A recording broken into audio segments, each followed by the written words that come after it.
pala muna yung ilaw ng ating tindahan nang magkaroon ng liwanag, pag-asa ang ating paghahanap buhay ngayon. At ilalabas ko rin muna ang ating pangatlong source of income, ang lamesa para sa ating lutong ulam.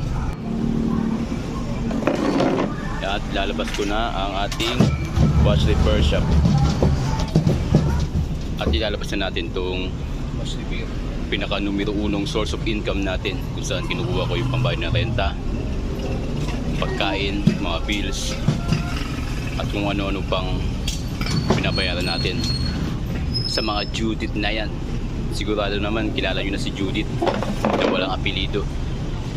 Kada katapusan, nako, malapit na naman, ilang araw na naman, bibisitahin na naman tayo ni Judith na yan, yung walang apelido na yan. Kada buwan na lang, kada katapusan, dumaraan si Judith. Nakakainis na talaga si Judith na yan.